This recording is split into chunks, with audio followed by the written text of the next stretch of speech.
الحمد للہ الحنان المنان الذي خلق الانسان وعلمه البیان والصلاة والسلام على رسوله سید الانس والجان وعلى آلہ واصحابہ ذوی الخیر والاحسان اما بعد فاعوذ باللہ من الشیطان الرجیم بسم اللہ الرحمن الرحیم قل ان کنتم تحبون اللہ فاتبعونی یحببکم اللہ صدق اللہ العظیم وصدق رسولہ النبی الکریم الامین المکین الرؤوف الرحیم قال اللہ تبارک و تعالی فی شان حبیبہ مخبرا وآمرا ان اللہ وملائکتہ یصلون علی النبی یا ایہا الذین آمنوا صلوا علیہ وسلموا تسلیما اللہم صلی علی سیدنا و مولانا محمد وعلی آل سیدنا و مولانا محمد وبارک وسلم وصلی علیہ الصلاۃ والسلام علیک یا رسول اللہ الصلاۃ والسلام علیک یا حبیب اللہ الصلاۃ والسلام علیک یا نبی اللہ الصلاۃ والسلام علیک یا خیر خلق اللہ۔ تمام تعریفیں اللہ تبارک و تعالیٰ کے لیے جو خالق کائنات بھی ہے، مالک شش جہات بھی، جو احد بھی ہے، صمد بھی ہے، جس کی شان لم یلد بھی ہے ولم یولد بھی۔ لا تعداد عدیہ درود و سلام بارگاہ سید الانام، شفیع رحمت، والی امت، شاہ خوباں، جان جانا، شہنشاہ حسینہ، سید سربراں، سیاہ لا مکاں، تتمہ دوراں، سرخیل زہرہ جمالہ، رازدان ما اوہا، شاہد ما تغا، صاحب علم نشرہ، معصوم آمنہ، احمد مجتبیٰ، حضرت محمد مصطفیٰ صلی اللہ علیہ وآلہ وصحبہ وبارک وسلم کی دربار ناز میں اپنی عقیدتوں، ارادتوں، محبتوں کا خراج پیش کرنے کے بعد آپ حضرات جانتے ہیں آج کی یہ نورانی، روحانی، ایمانی، عرفانی محفل پاک تصوف کے حوالے سے اس عنوان سے مزین ہے کہ جو خدا کا ہو گیا سارا زمانہ اسی کا ہو گیا۔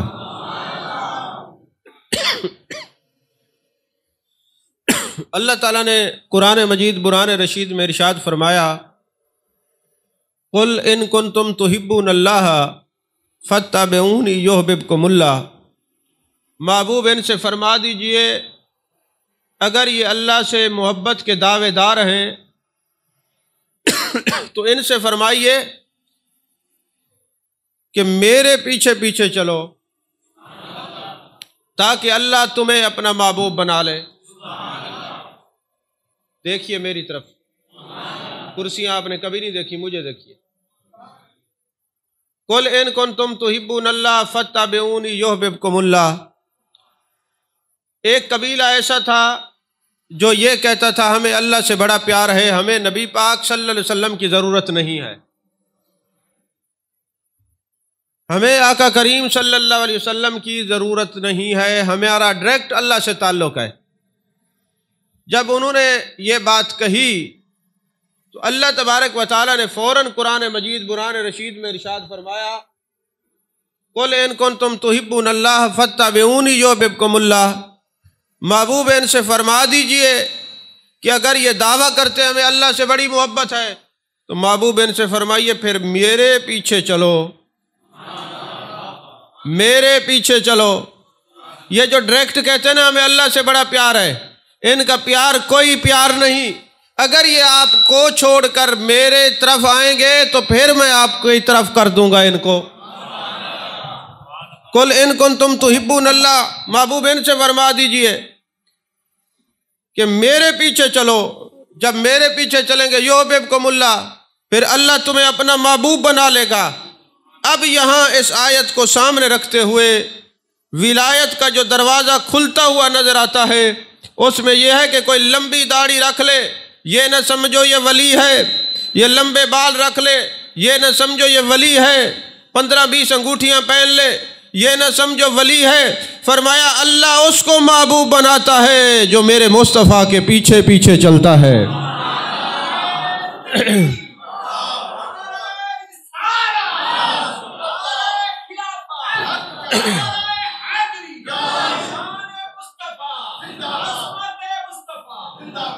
تو جو نبی کریم صلی اللہ علیہ وسلم کے پیچھے چلتا ہے، اگر کوئی کہے لمبی داڑھی رکھ لی بندہ ولی ہو گیا، تو داڑیاں تو کسی اور کی بھی ہوتی ہیں۔ کوئی کہے لمبے بال رکھ لیے تو بندہ ولی ہو گیا، تو پھر عورتیں تو ساری ولی ہو گئی۔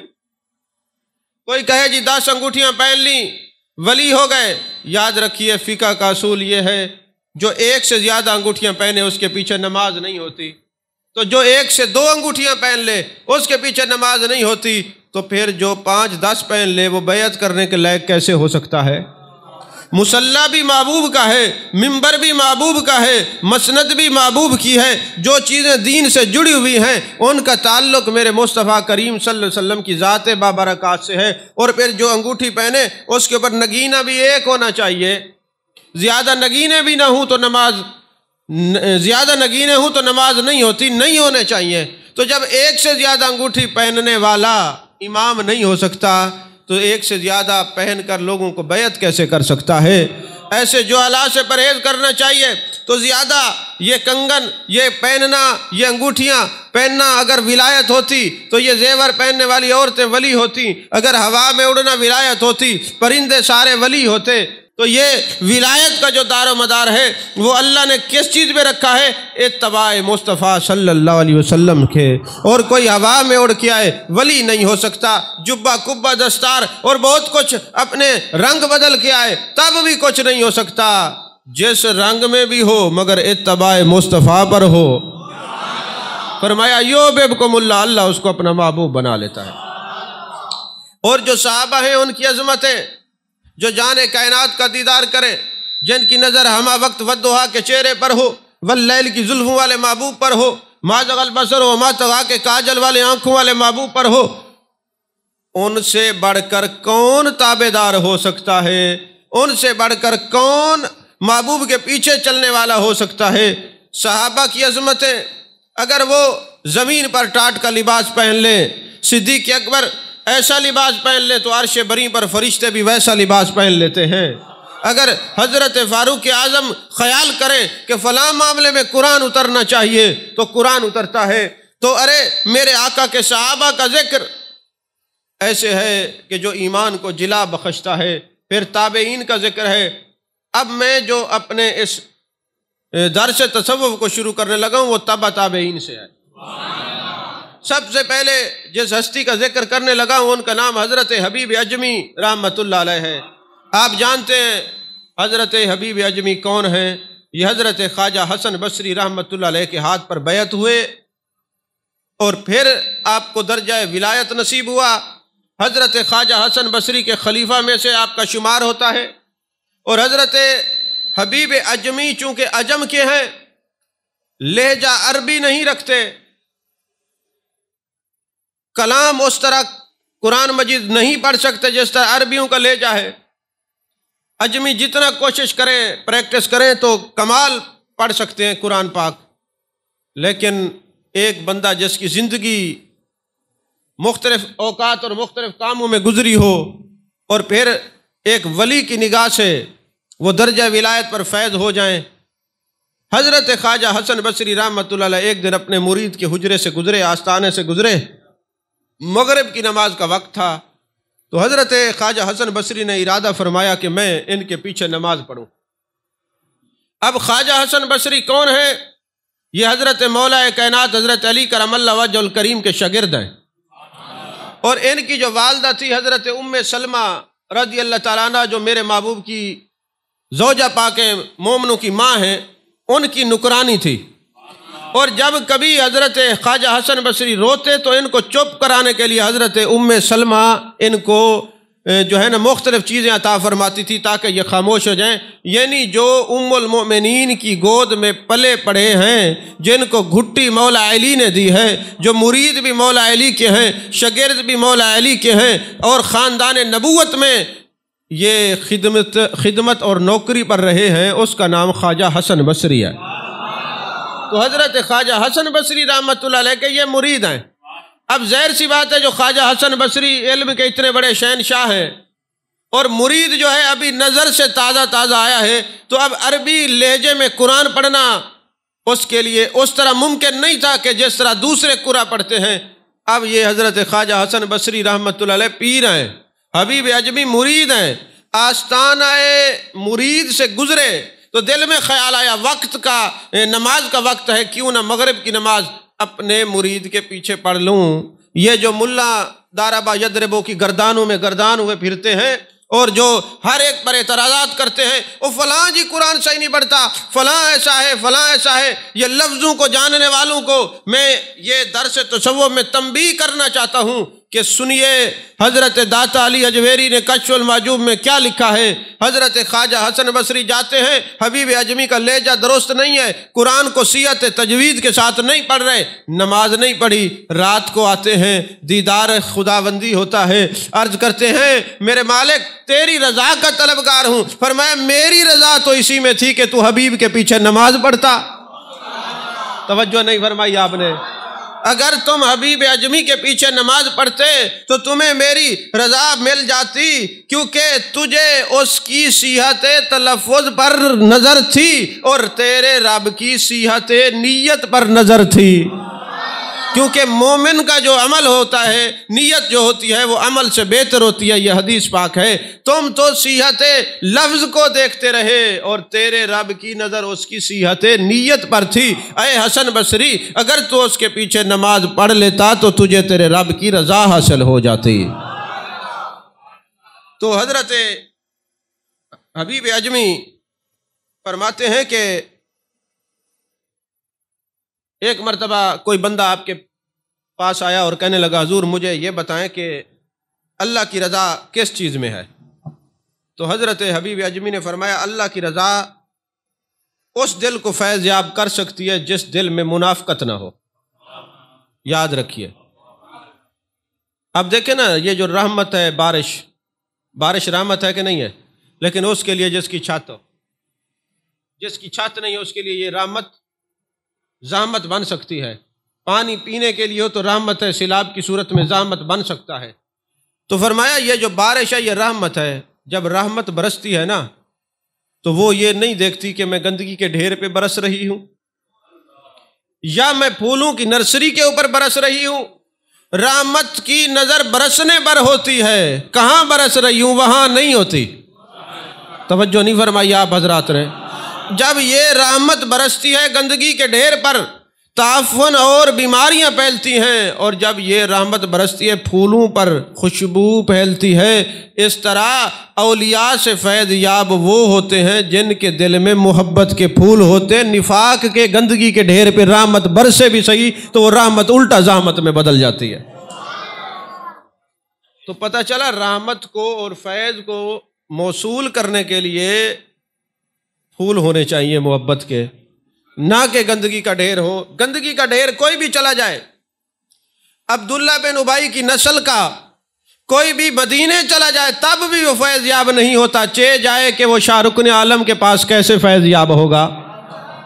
تو پتہ چلا فیض لینے کے لیے نفاق نہیں، محبت کی ضرورت ہوتی ہے۔ تو یہی حبیب اعجمی فرماتے ہیں کہ جس دل میں نفاق نہ ہو وہ فیض پا سکتا ہے، اللہ کی رضا کو پا سکتا ہے۔ نفاق یار سے ملاپ کا دشمن ہے، رضا محبوب کے ملاپ دیدار پر منحصر ہے، اور محبت کو نفاق سے قطعاً کوئی تعلق نہیں، کیونکہ رضا دوستوں کی صفت ہے اور نفاق دشمنوں کی صفت ہے۔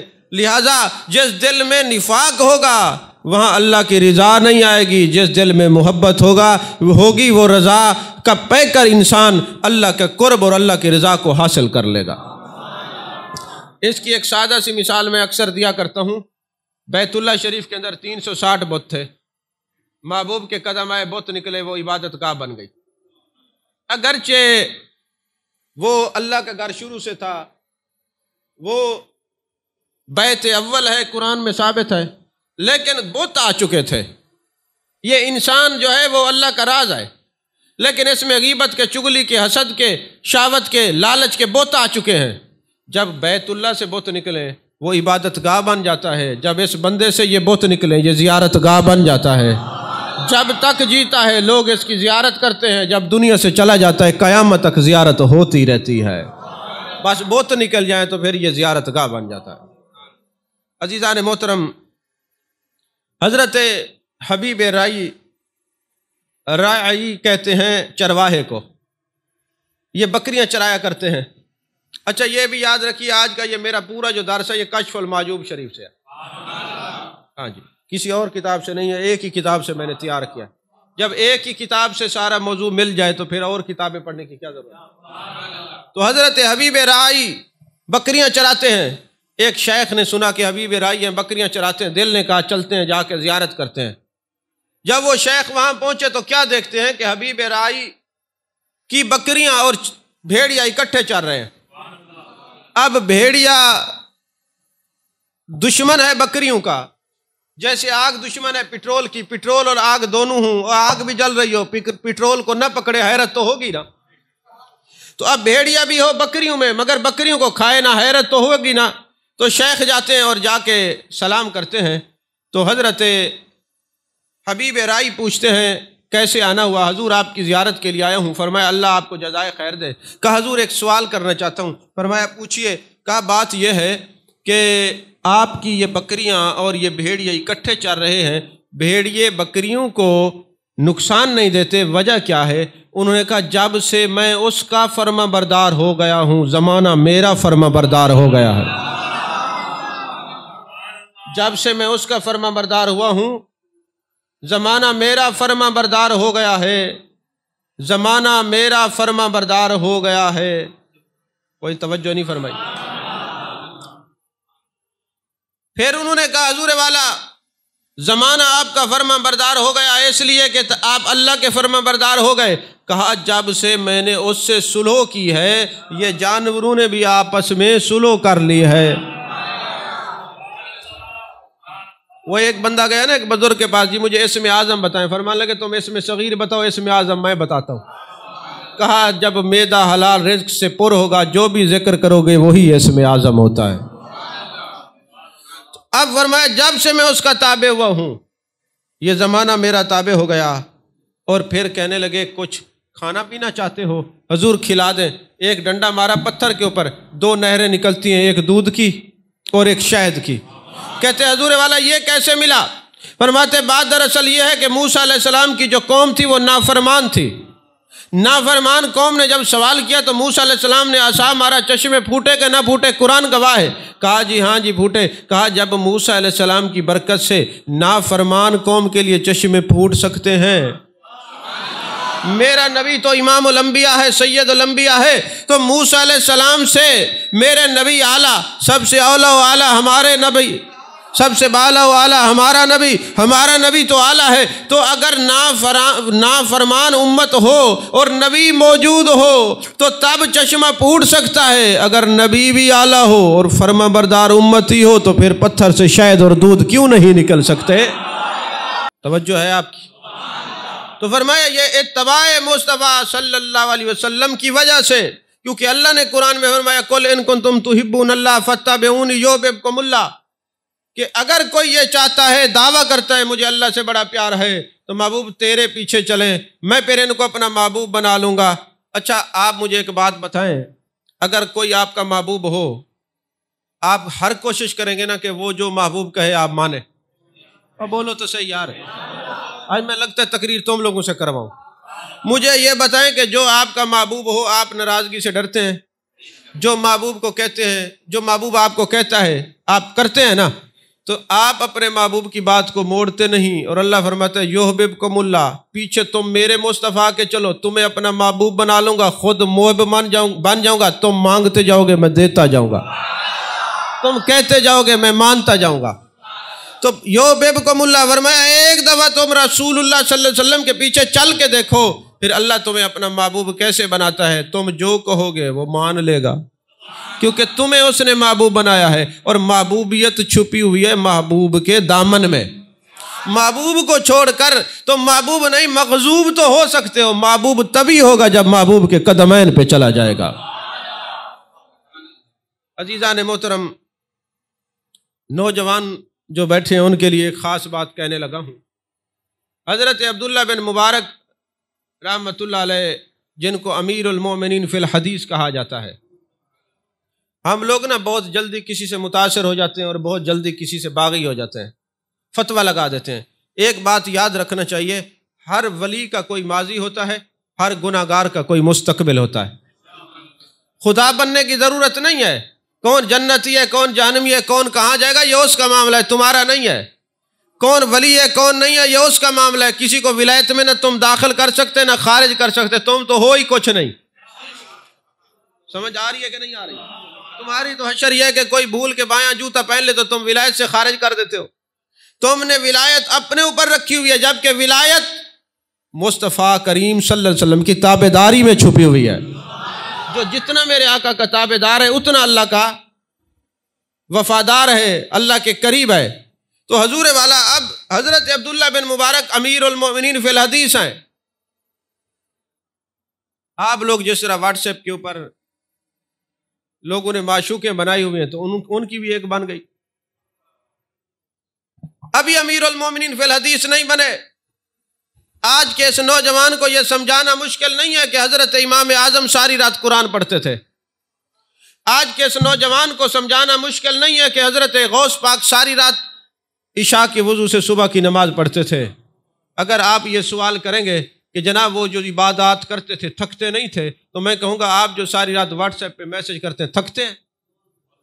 صبح ہو جاتی ہے تو اگر آپ کو غیر کی طرف خیال پڑ جائے تو آپ نہیں تھکتے، اور جس کو خدا کی طرف خیال پڑ جائے وہ کیسے تھک سکتا ہے؟ آپ فیس بک کو چلاتے ہوئے نہیں تھکتے، واٹس ایپ کے استعمال سے نہیں تھکتے، وہ قرآن مجید سے تعلق تھا، قرآن پڑھ پڑھ کے تھکتے نہیں تھے۔ اب حضرت عبداللہ بن مبارک معشوق کے چکر میں پڑ گئے، ساری رات جاتے ہیں معشوق کے دروازے پہ کھڑے رہتے ہیں، وہ بولتی رہتی ہے یہ سنتے رہتے ہیں، کچھ اور نظر آتا نہیں۔ جیسے آج کل ہمارے نوجوانوں کو کچھ اور نظر آتا نہیں، کہتے ابا جی یہاں شادی نہیں کی تو پھانسی کھا لیں گے۔ بھئی کھا لو، جان چھڑاؤ، ایسا بوجھ اتر جانا چاہیے جلدی زمین سے۔ اب ہوا یہ کہ جناب والا کھڑے ہیں، ساری رات ہو گئی، بات کر رہے ہیں، ان کی جو معشوقہ ہے سامنے ہے، بات ہو رہی ہے۔ صبح کی اذان جیسے ہوئی، مؤذن نے اللہ اکبر کی صدا بلند کی، تو عبداللہ بن مبارک کہتے ہیں اچھا عشاء کا ٹائم ہو گیا ہے؟ تو ان کی محبوبہ نے کہا عشاء کا ٹائم نہیں، صبح کا وقت ہو گیا۔ جیسے ہی اس نے کہا صبح کا وقت ہے، دل کے اوپر ایک چوٹ لگی کہ غیر کے لیے ساری رات کھڑا رہا، رات کی خبر نہیں ہوئی، کاش اللہ کے لیے کھڑا ہوتا تو آج کسی درجے پر فائز ہوتا۔ ارے ہماری تو کیفیت اور طبیعت یہ ہے کہ امام لمبی سورت پڑھ لے ہمیں موت آ جاتی ہے، اور بڑے بڑے لوگ بکواس کرنے لگ جاتے ہیں، جی مولانا یہ لمبی سورت پڑھا لی آپ نے، یہ ہم نہیں نماز پڑھیں گے، ہمیں تھکا کے رکھ دیا آپ نے۔ کہتے ہیں بس یہ بات کہنی تھی، دل کی کیفیت بدل گئی، خیال بدل گیا کہ جس کے لیے ساری رات کھڑا رہا ہوں، رات کی خبر نہیں، کاش اس رب کے لیے کھڑا رہتا تو پھر کیا عالم ہوتا۔ پھر چھوڑ دیا سب کچھ، توبہ طیب ہو گئے، اور والذین یبیتون لربہم سجدا وقیاما کا مصداق بن گئے۔ یہ پھر یہی عبداللہ بن مبارک ہیں جن کی راتیں بھی اللہ کے ذکر میں گزرتی ہیں، جن کی عبادتیں اور جن کے سحرگاہی میں گزر جاتی ہیں، ساری رات روتے ہیں، کبھی قیام میں گزارتے ہیں، کبھی رکوع میں گزرتی ہے، کبھی سجود میں گزرتی ہے۔ یہ عبداللہ بن مبارک امیر المومنین فی الحدیث بنے، دین اسلام کے خادم بنے۔ ان کی اماں کہتی ہے ایک دن میں نے دیکھا، یا تو اس کو کوئی پوچھتا نہیں تھا، میرا بیٹا حضرت عبداللہ بن مبارک سو رہا ہے اور نیند کے عالم میں مکھیاں چہرے پہ بیٹھ رہی ہیں، مچھر چہرے پہ بیٹھ رہے ہیں۔ میں نے دل میں سوچا میرا بیٹا ڈسٹرب ہو رہا ہے مکھیوں سے، میں جا کے کوئی بندوبست کروں۔ ابھی میں جا کے ہاتھ والا پنکھا لائی تھی کہ میں ان مکھیوں اور مچھروں کو اڑاؤں، میں دیکھ کے محو حیرت ہو گئی، ایک سانپ گل ریحان کا پھول لے کر عبداللہ بن مبارک کے چہرے سے مچھر اور مکھیاں اڑا رہا ہے۔ میں ماں تھی، ڈر گئی، میں نے فوراً عبداللہ بن مبارک کو اٹھایا، میں نے کہا یہ سانپ گل ریحان کی ٹہنی سے مچھر اور مکھیاں اڑا رہا ہے، یہ وجہ کیا ہے؟ کہا اماں جب سے اس کا ہو گیا ہوں سارا زمانہ میرا ہو گیا ہے۔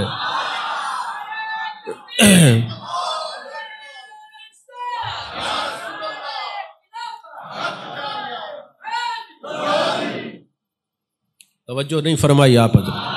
اور میں جب سے ان کا ہو گیا ہوں سارا زمانہ میرا ہو گیا ہے. اور پھر حضرت عبداللہ بن مبارک نے اتنا حدیث پر کام کیا کہ ان کی مجلس میں بیٹھنے والے بہت بڑے بڑے شیخ الحدیث بنے ہیں، بہت بڑے علامہ اور دین کے خدمت گزار بنے ہیں. اس لیے یاد رکھیے ہر ولی کا ایک ماضی ہوتا ہے، ہر گناہ گار کا ایک مستقبل ہوتا ہے. مفتی بننے کی ضرورت نہیں ہے، کسی کے اوپر فتویٰ لگانے کی ضرورت نہیں ہے. یہی تو فرق ہے ظاہر بینوں میں اور صوفیوں میں. ظاہر بین ہر وقت مسلمانوں کو کافر بنانے کے چکر میں لگے رہتے ہیں اور صوفی ہر وقت عاشق بنانے کے چکر میں لگے رہتے ہیں. میں تو ان کا ماننے والا ہوں جو حضرت خواجہ معین الدین چشتی اجمیری ہیں، حضرت غوث الثقلین جن کی نظروں سے لاکھوں لوگ دائرہ اسلام میں داخل ہوئے ہیں. ہم تو اس صدی میں جی رہے ہیں جہاں خارج کرنے والے زیادہ ہیں، داخل کرنے والا کوئی نظر آتا ہے. تو حضور والا حضرت ذنون مصری وہ شخص ہیں جن کو جب انتقال ہوا نا تو ان کے دور کے 70 اولیاء کو ایک رات میں میرے مصطفیٰ کریم صلی اللہ علیہ وسلم کی زیارت نصیب ہوئی اور میرے آقا ٹہلتے ہوئے نظر آ رہے ہیں. تو یہ 70 اولیاء نے سوال کیا حضور والا خیر ہے، لگتا ہے کسی کا انتظار ہے. فرمایا ہاں، خدا کا دیوانہ پروانہ مستانہ ذنون آ رہا ہے، اس کا انتظار کر رہے ہیں. اور یہ ذنون مصری جب دنیا سے گئے نا تو ان کے ماتھے پہ لکھا ہوا تھا ھذا حبیب اللہ مات فی حب اللہ، یہ اللہ کا حبیب ہے اور اللہ کی محبت سے دنیا میں گیا ہے. حضرت خواجہ معین الدین چشتی اجمیری رحمۃ اللہ کے ماتھے پر بھی یہ تحریر تھی. اور حضرت ذنون مصری کے جنازے کو دوپہر کے وقت اٹھایا گیا تو لوگوں نے کہا حضرت ذنون مصری دوپہر کے وقت جنازہ ہے، گرمی ہے، شدت ہے، کیا ہوگا؟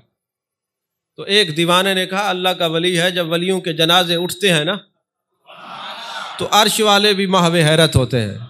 ولیوں کے جنازے ذرا دھوم سے ہیں، عاشق کا جنازہ ہے ذرا دھوم سے نکلے، محبوب کی گلیوں سے ذرا گھوم کے نکلے. ارے یہ عاشقوں کے جنازے ایسے نہیں ہوتے.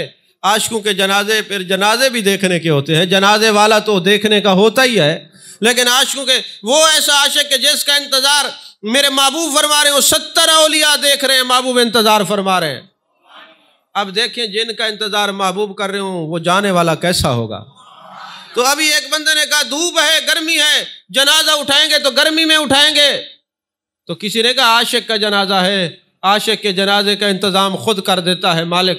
ہوا یہ کہ جب حضرت ذنون مصری کے جنازے کو اٹھایا گیا، تاریخ گواہ ہے، آج تک بغداد کے اندر یہ بات مشہور ہے کہ پروں والے پرندے آ گئے، انہوں نے اوپر سے جنازے کے اوپر سایہ کر دیا، اور جو جنازہ پڑھنے آئے تھے ان کے اوپر بھی سایہ. کہتے کسی نے وہاں پر ایسا انتظام کر دیا، لگتا ہے کہ پرندوں نے شامیانہ لگا دیا ہے، اور شامیانہ ایسے پرندوں کے پر جڑے ہوئے تھے کہ چھاؤں کے نیچے جنازہ چل رہا تھا. جو نہ ماننے والے تھے وہ بھی مان گئے کہ عاشقوں کے جنازے اس دھوم سے نکلتے ہیں، عاشقوں کے جنازے اس دھوم سے نکلتے. ذرا تصوف کی وادی میں آ کے تو دیکھیے ہیں جی، سارے دل سے بت نکال کے دیکھیے، پھر دیکھیے کیفیات کیا ہوتی ہے.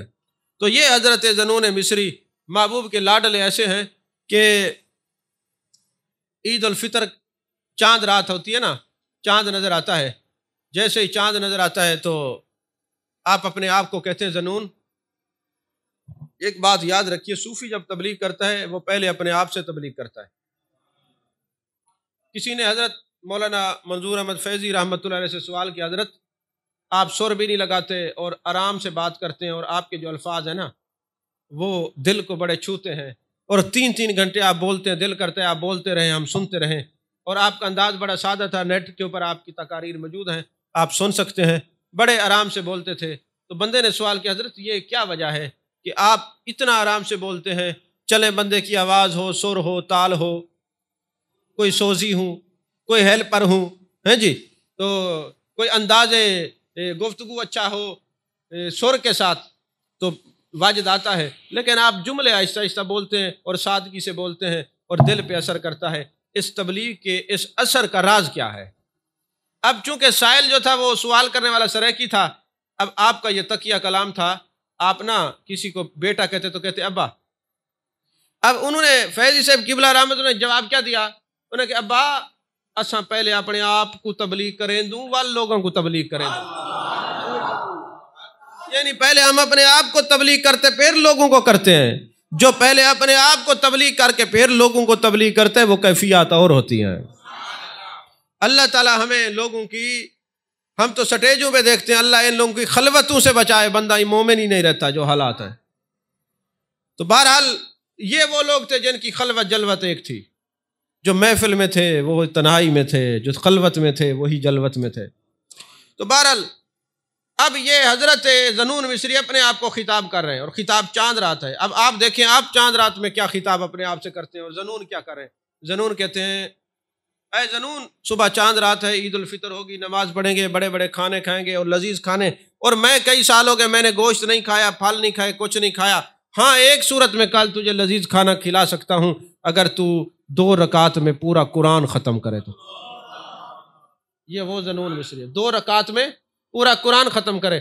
اب ہماری کیا معاملات ہوتے ہیں، کل چاند رات ہے، کیا کریں گے، فلاں کام کریں گے، فلاں کریں گے، فلاں چیز کھائیں گے، فلاں کو ملیں گے، فلاں پیئیں گے، فلاں دوست کو ملیں گے. لیکن ذنون کیا کہہ رہے، اے ذنون تجھے کل کھانا اس صورت میں اچھا ملے گا اگر 2 رکعت کے اندر پورا قرآن پڑھے تو. مان گیا، اندر ہی ہے، باہر کچھ نہیں ہے. آپ کہیں جی اندر کی بات تو ہمیں نہیں سمجھ آتی، میں سمجھا دیتا ہوں نا.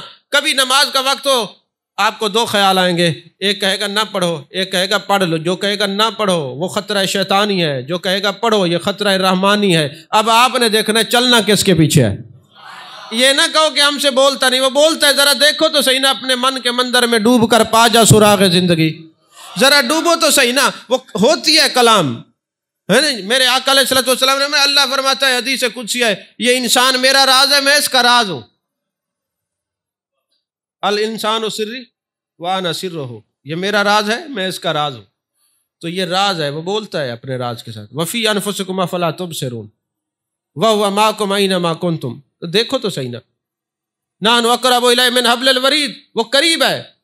اب وہ کلام ہر وقت بات ہوتی ہے، جب کوئی اچھائی کی بات ہوتی ہے تو آپ دیکھیں نا، اگر آپ کو کوئی اللہ نہ کرے شراب پلاتا ہے تو آپ کو کوئی کہے گا نہ پی، یہ حرام ہے، تیرے رب نے روکا ہے. جو کہتا ہے نہ پی وہی تو ہے. کوئی سمجھ نہیں آئی. جو کہتا ہے پی لے شیطان ہے. یہ جنگ لگی ہوئی ہے. اب جو جیت جاتا ہے وہ عارف بن جاتا ہے، صوفی بن جاتا ہے، کامل بن جاتا ہے، اکمل بن جاتا ہے، جو اپنے یار کی بات مانتا ہے. اور جو پھر غیر کی بات مانتے ہیں وہ ذلیل ہوتا ہے. پھر وہ تو پتہ ہی ہے. اب یہ کہتے ہیں 2 رکعت میں قرآن ختم کرے تو پھر کھانا ملے گا. مان گیا، نفس مان گیا.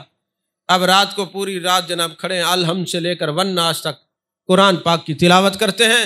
صبح کھانا آ جاتا ہے، جب کھانے پہ ہاتھ رکھتے ہیں لقمہ توڑتے ہی تھے، پھر اندر سے نفس بولا آخر ذنون جیت تو میں گیا نا، کھانا کھلا ہی رہا ہے نا، بس یہ کہنا تھا تو چھوڑ دیا. فرمایا میں تجھے نہیں کھلاؤں گا کیونکہ تو نے مجھ سے دھوکا کیا ہے.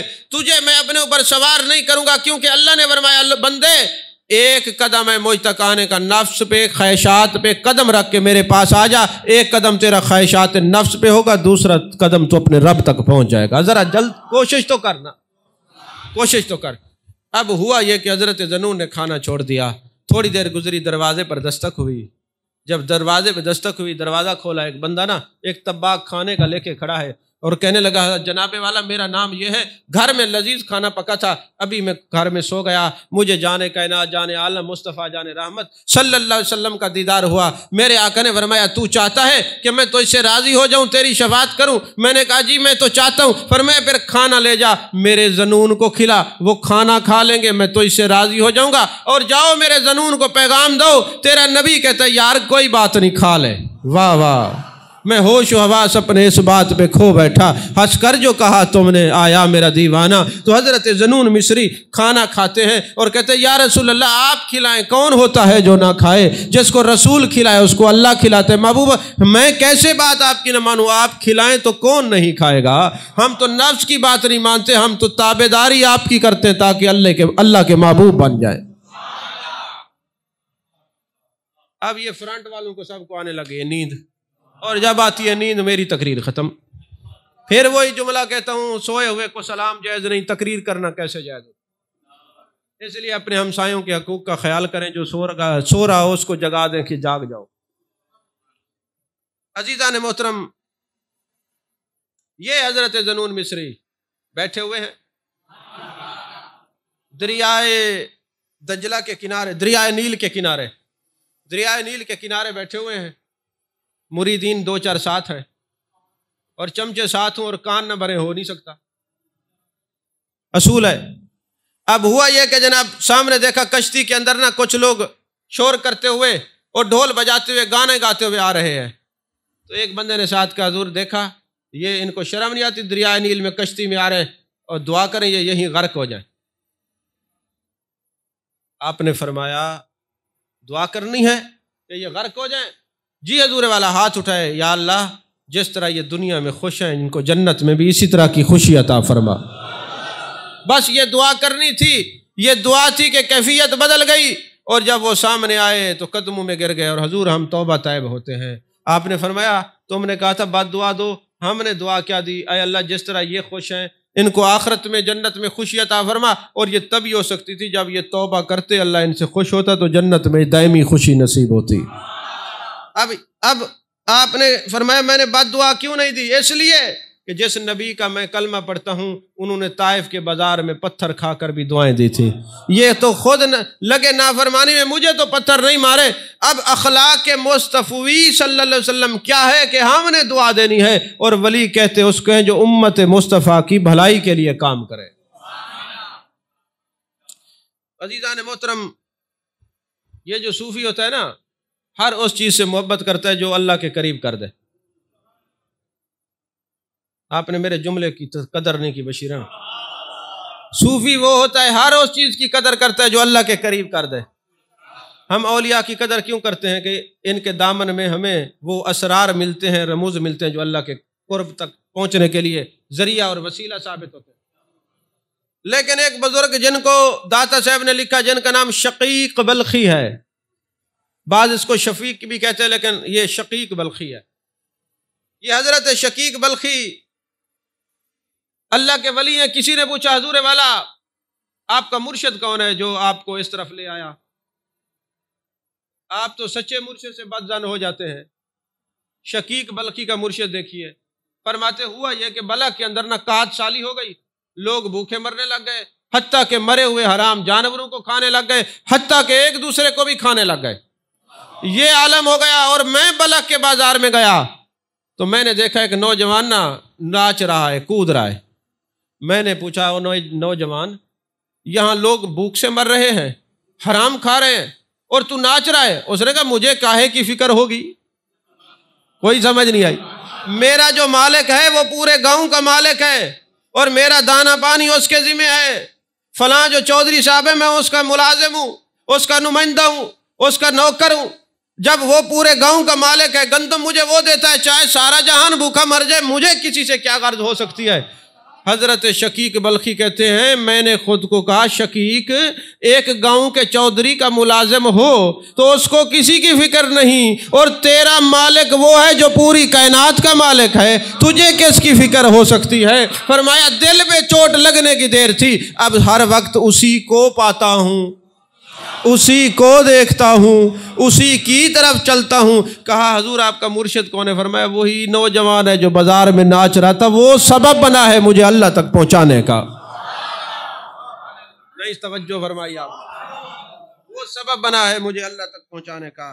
تو جس کا مالک ایک گاؤں کا مالک ہو اس کو کسی چیز کی پریشانی نہیں ہے، اور جس کا مالک کائنات کا مالک ہو بھلا وہ کیوں پریشان ہو؟ کیونکہ مالک سے تعلق کمزور ہے، تعلق مضبوط ہو تو پریشانی بنتی نہیں ہے، پریشانی رہتی نہیں ہے، پریشانی ہوتی نہیں ہے۔ اللہ اکبر کبیرہ، اللہ اکبر۔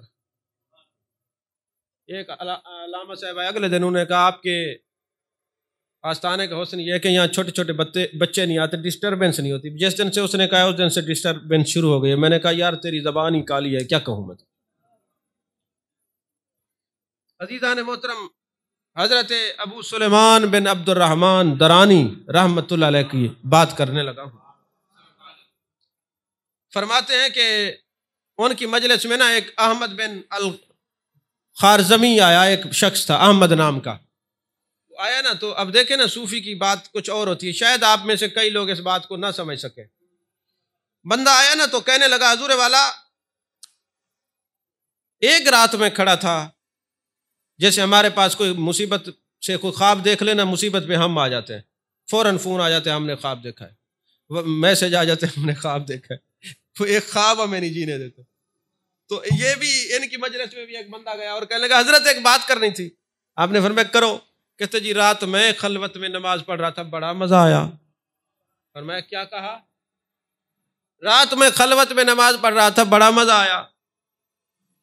پھر پوچھنے لگے کیا کہا، ذرا پھر کہیے۔ اس نے کہا رات میں تنہائی میں کھڑا نماز پڑھ رہا تھا، بڑا مزہ آیا، لطف آیا۔ فرمایا منافق اس رب کے معاملے میں خلوت میں اور ہے، جلوت میں اور ہے۔ نہیں سمجھے یار، تم پہنچے ہی نہیں اس بات کو۔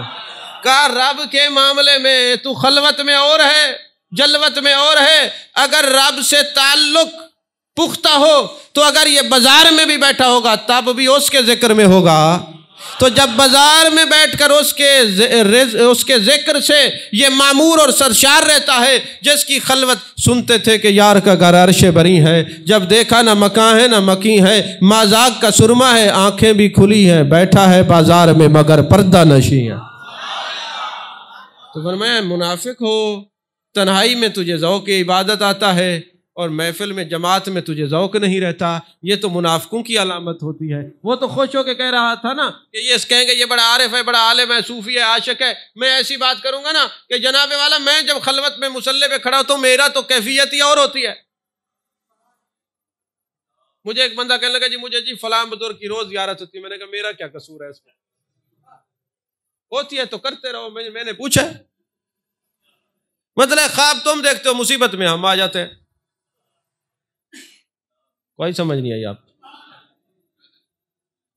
اب خواب کی جو ہے نا ساری ایک نوعیت نہیں ہوتی۔ پہلی رات کے خواب کی تعبیر اور ہے، درمیان کی اور ہے، پچھلی رات کی اور ہے، وضو سے سوئے ہوئے خواب کی تعبیر اور ہے، بغیر وضو کے سوئے خواب کی تعبیر اور ہے۔ آپ تو ہر ایک کو ایک ہی بات پہ مستنبت کر دیتے ہیں، مستخرج کر دیتے ہیں، اتنے بڑے عالم ہو چکے ہیں۔ یہ دیکھو نا، خواب اگر کوئی وضو کر کے سوئے تو خواب میں کوئی پیسے دے تو اس کا معنی ہے حلال رزق ہے، اور اگر بغیر وضو کے سوئے تو خواب دیکھے کسی نے پیسے دیے اس کا مطلب ہے بیماری ہوگی۔ اب خواب ایک ہے، تعبیریں دو مختلف ہیں۔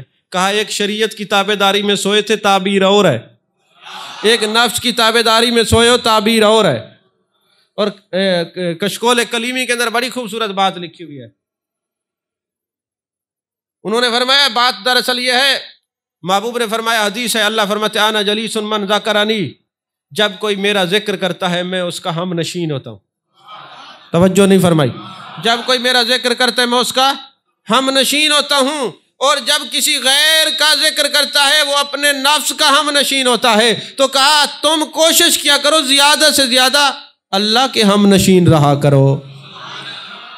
تو کہا تم خلوت میں اور ہو، جلوت میں اور ہو، اور وہ بھی اللہ کے معاملے میں۔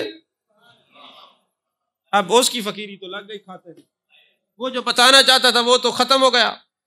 اب ہوا یہ کہ جناب والا حضرت دارانی علیہ رحمت نے ایک خوبصورت مثال دی۔ اس نے کہا بیٹے ایک بات یاد رکھنا، دلہن جب سجتی ہے نا لوگ اس کو دیکھتے ہیں، اس عورتیں دیکھتی ہیں، غیر محرم دلہن کو بھی نہیں دیکھ سکتا۔ دلہن جب سجتی ہے اپنے لوگ اس کو دیکھتے ہیں تو اس میں دلہن کی عزت اور توقیر ہوتی ہے، لیکن دلہن کو کیا حکم ہوتا ہے؟ تو نے ایک کو دیکھنا ہے۔ وہی سمجھ نہیں آئی؟ وہ سارے دلہن کو دیکھتے ہیں کہ اس میں اس کی عزت و توقیر ہوتی ہے، مگر دلہن کو کیا حکم ہے؟ تو نے کسی اور کو نہیں دیکھنا، تو نے جس کے لیے تجھے سجایا گیا ہے تو نے اسی کو دیکھنا ہے۔ اللہ فرماتا ہے کائنات تیرے لیے بنائی ہے اور تجھے اپنے لیے بنایا ہے۔ اب کچھ آپ پہنچ رہے ہیں۔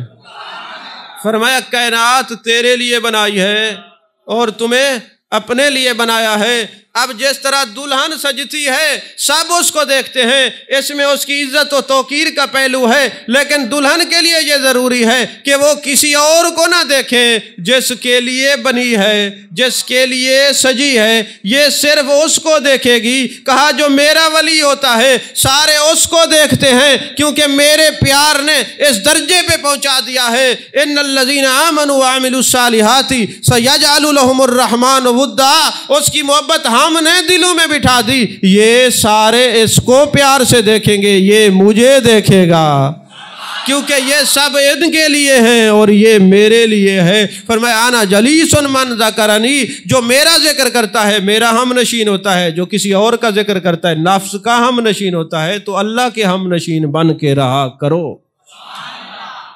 توجہ ہے آپ کی کہ نہیں ہے؟ عزیزان محترم، پھر آپ فرماتے ہیں کہ اگر عاشق کی شان ہے کہ عاشق اس کو ہر طرف دیکھے تو اس کی عظمتیں بڑھتی ہیں، اگر عاشق اپنی شان کو ہر جگہ دیکھے تو پھر وہ ذلیل ہوتا ہے، شان اس کی دیکھنی۔ یہ تفکر ہے اور یہ 60 سال کی عبادت سے بھی افضل ہے۔ آخری بات اور گفتگو ختم۔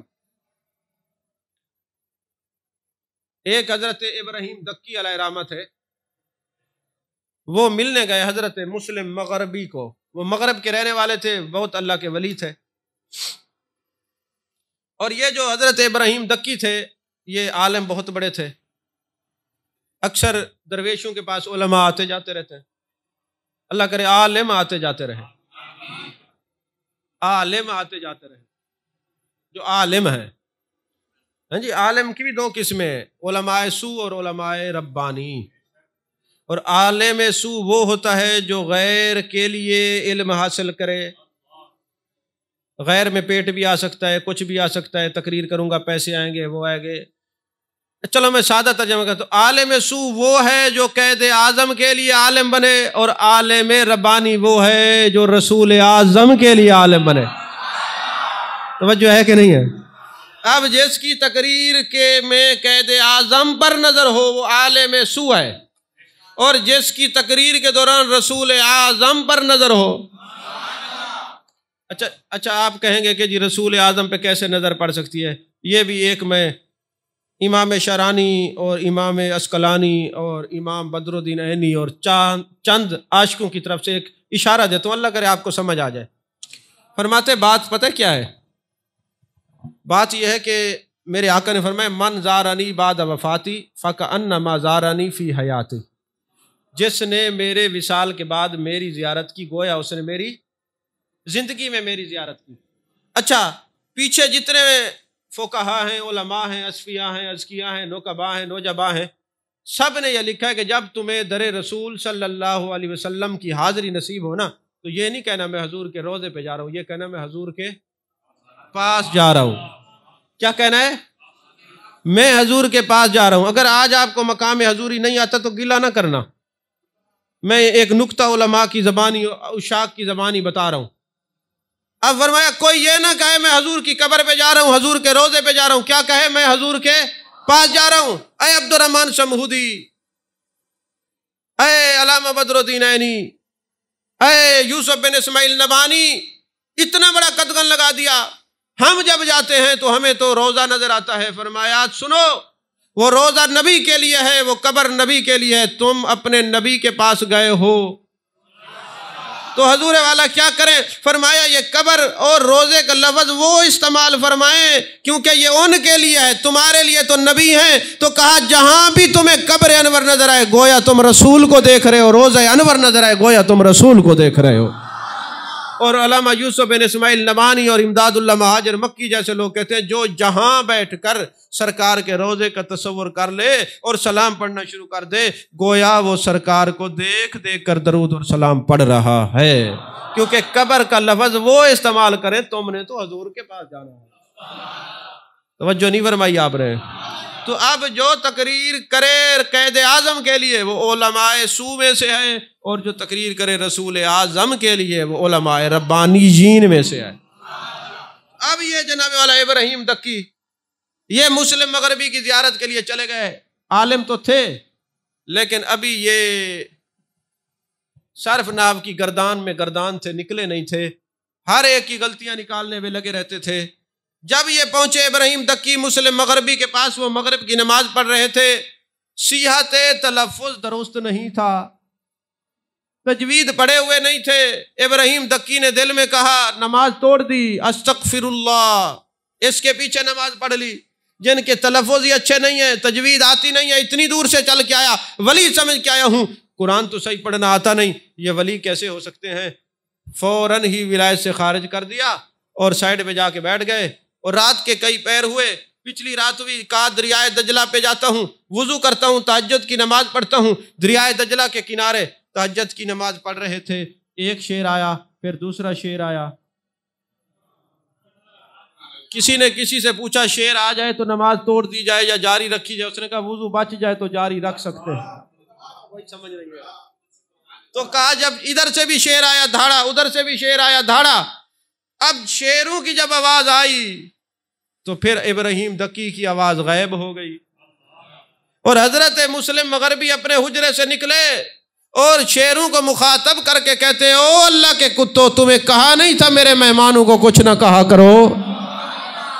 جیسے انہوں نے یہ بات کہی، دونوں شیر آ کے حضرت مسلم مغربی رحمت اللہ علیہ کے قدموں کو چومتے ہیں، اور آپ نے ایک ایک تھپڑ لگایا اور فرمایا تمہیں روکا نہیں تھا میرے مہمانوں کو کچھ نہ کہا کرو؟ اور ساتھ ہی ابراہیم دکی کو مخاطب کر کے فرماتے ہیں حیرت ہے، ویسے ظاہر کو سنوارنے میں لگے ہوئے ہو، باطن میں مخلوق سے ڈرتے ہو، ہم نے باطن کو سنوارا ہے، ظاہر میں مخلوق ہم سے ڈرتی ہے۔ کوئی سمجھ چاہیے گل کے کوئی نہ؟ گھنٹے سے زیادہ گفتگو ہو گئی، آپ کی سمع خراشی کا سبب بنے ہیں۔ چلو ایک اور بات سنا دیتے، ایک اور بات کیا یاد کریں؟ اللہ اکبر، 3:45 ہو گئی، ویسے 3:30 سے بعد تو ویسے سیل ختم ہو جاتا۔ حضرت ابو حمزہ خراسانی رحمت اللہ علیہ تصوف کی دنیا میں نئے نئے آئے نا، تو کسی صوفی کے پاس بیٹھے تو توکل کا معنی سمجھنے میں تھوڑے آگے نکل گئے۔ توکل یہ ہوتا ہے کچھ نہ کچھ کرو، اس کے بعد توکل پر گامزن ہو جاؤ۔ محبوب نے فرمایا اونٹ کی رسی سے اس کے گھٹنے باندھ دو، پھر اللہ کے آسرے پہ چھوڑ دو۔ لیکن ان کو پتا چلا، انہوں نے کہا واہ جی واہ، جانور توکل کریں، خدا کے علاوہ کسی بھروسے پر وہ یقین نہ کریں، میں انسان ہو کے کسی اور کے بھروسہ کروں؟ نہیں نہیں، میں تو بھائی اوریجنل توکل کروں گا۔ حضرت ابو حمزہ خراسانی نے کہا اے اللہ کچھ بھی ہو جائے میں کسی بندے سے مدد نہیں مانگوں گا آج کے بعد، بس میرا تو اسے وعدہ ہے۔ اور ظاہر سی بات ہے، ایک صوفی نے بڑی پیاری بات کہی، کہا کہیں کو تم سے پوچھ لینا، دیکھیں نا والذین آمنوا اشد حبا للہ، اور ایمان والے اللہ سے ٹوٹ ٹوٹ کر محبت کرتے ہیں۔ ابھی اس پر میں نے کسی وقت زندگی نے وفا کی تو لیکچر دوں گا۔ اللہ نے یہ نہیں فرمایا اے ایمان والو تم مجھ سے ٹوٹ ٹوٹ کر محبت کرو، یہ کیوں فرمایا ایمان والے ٹوٹ ٹوٹ کے محبت کرتے؟ یہ بتایا کیوں ہے، مخاطب کر کے کیوں نہیں فرمایا؟ اس میں کیا راز ہے، یہ پھر کبھی بتاؤں گا انشاءاللہ۔ تو اب یہ جو ہے نا، فرمایا کوئی کہے تجھے اللہ سے بڑی محبت ہے، چپ رہو۔ کہا چپ کیوں رہوں؟ کہا اگر کہو گے نہیں ہے تو کافر ہو جاؤ گے، اگر کہو ہے تو پھر آزمائشیں شروع ہو جائیں گی۔ تم نے دعویٰ کیا ہے تو آزمائشیں شروع ہو جائیں گی۔ محبت رکھو، محبت نہیں چھوڑنی، ٹوٹ ٹوٹ کے عشق کرنا ہے اپنے رب سے۔ محبوب بنا کے معبود بنائے، معبود کو محبوب بنا کے عبادت کرے، پھر دیکھیں کیسی لذت آتی ہے۔ ہیں جی، لا معبود الا اللہ، لا موجود الا اللہ، لا مطلوب الا اللہ، لا الہ الا۔ اب جناب والا حضرت ابو حمزہ خراسانی نے کہا اے اللہ میں آج کے بعد کسی سے مدد نہیں مانگوں گا، بس تیری مدد۔ جا رہے تھے راستے میں کنواں تھا، گر گئے۔ کنویں کے اندر جیسے گرے نا تو تازہ تازہ قسم اٹھائی ہوئی تھی۔ اب دل نے کہا کنویں میں شور ڈالوں کہ میں پڑا ہوں، کوئی ہے مجھے نکالے، پھر اپنے آپ سے کہا نہیں نہیں، اب تو پھر جس کے آسرے پہ ہے وہی نکالے گا۔ اتنے میں ایک قافلہ وہاں سے گزرا، انہوں نے دیکھا کنواں راستے کے درمیان میں ہے، کوئی اس کے اندر نہ گر جائے، درخت کاٹ کے انہوں نے اوپر چھت بنا کے لپائی کر دی، یہ اندر ہے۔ اور بار بار دل میں کہہ رہے ہیں کہ ان کو میں کہوں لوگوں میں تو اندر پڑا ہوں مجھے نکالو، پھر کہا نہیں نہیں دیکھتا ہوں، میں نے پکا ارادہ کیا ہے، اب وہ کیسے نکالتا ہے۔ کہتے چھت بند ہو گئی، بس میں تو پھر آخری سانسیں لے رہا تھا، موت کے اثرات نظر آ رہے تھے، لالے پڑ رہے تھے، انتظار تھا ابھی موت آ جائے گی۔ پھر کیا ہوا، کیا دیکھتا ہوں کہ میں نے دیکھا کہ 2 روشنیاں میرے قریب آ رہی ہیں، اور وہ روشنیاں کسی اور چیز کی نہیں تھی، اژدہا تھا، سانپ تھا۔ وہ آگے آیا، اس نے اپنے آپ کو میرے جسم سے لپیٹا، مجھے لپیٹا، لپیٹ کے نا مجھے کھینچ کے باہر پھینک دیا۔ اس کے بعد وہ اژدہا غائب ہو گیا۔ ہاتف غیبی سے آواز آئی ابو حمزہ خراسانی، جو ہم پر توکل کر لیتا ہے ہم موت کو زندگی بنا کے اس کے دروازے پر بھیج دیتے ہیں۔ اپنا توکل مضبوط رکھیے اور اپنے رب سے جڑ کے رہیے، اپنے رب کے ہم نشین رہیے، پھر دیکھیے کہ اللہ کتنا کرم کرتا ہے۔ ہماری خیالات، ہماری سنگتیں، صحبتیں بدل چکی ہیں، اگر ہم ہر وقت اس کے خیال میں رہیں گے۔ یہ خیال یار بہت بڑی نعمت ہے، کیونکہ وہ اور ہوں گے جنہیں موت آ گئی ہوگی، خیال یار سے پائی ہے زندگی میں نے۔ وہ اور ہوں گے جنہیں موت آ گئی ہوگی، خیال یار سے پائی ہے زندگی میں نے۔ فاذکرونی اذکرکم، تو اس کی یاد کر وہ تیری یاد کرے، تو اس کا ذکر کر وہ تیرا ذکر کرے۔ تو کب میں اس کا ہم نشین ہو گیا ہوں، اور جب کوئی کسی کا ہم نشین ہوتا ہے اثر تو پڑتا ہی ہے نا۔ وہ عطار کی دکان پہ چلا جائے تو خوشبو آئے گی، ہیں جی، وہ لوہار کی دکان پہ چڑھ جائے چھٹے تو پڑیں گے، ہیں جی، کوئی گندگی کے ڈھیر کے قریب کھڑا ہو جائے تو پھر اثر تو ہوگا نا جی۔ تو وہ اور ہوں گے جنہیں موت آ گئی ہوگی، خیال یار سے پائی ہے زندگی میں نے۔ بہرحال کہنے کو تو بہت دل کرتا ہے، لیکن یہ ڈر لگتا ہے آپ اتنی خوراک برداشت نہیں کر پائیں گے، کیونکہ آپ سو جاتے ہیں، اور سونے میں بھی اختلاف ہے میرا اور زید صاحب کا۔ زید صاحب کا فرمودات عالیہ میں سے ایک ملفوظ عالیہ ہے کہ چونکہ سکون کی جگہ ہوتی ہے اس لیے سو جاتے ہیں۔ میں نے کہا نہیں، میرا تھوڑا اس سے اختلاف ہے، چونکہ یہاں پہ کچھ نہ کچھ بندہ بن جاتا ہے اس لیے یار سلا دیتا ہے، نہ کچھ سنے نہ کچھ بنے۔ ہاں جی، سمجھ آئی کہ نہیں؟ تو اختلاف امتی رحمت، اختلاف تو چلتا ہی رہتا ہے، آخر علمی اختلاف ہے۔ اللہ ہم سب کو حقیقت علم سے روشناس فرمائے اور حقیقی معنی میں اس سے محبت کرنے والا بنائے۔ آمین۔ وآخر دعوانا الحمدللہ رب العالمین۔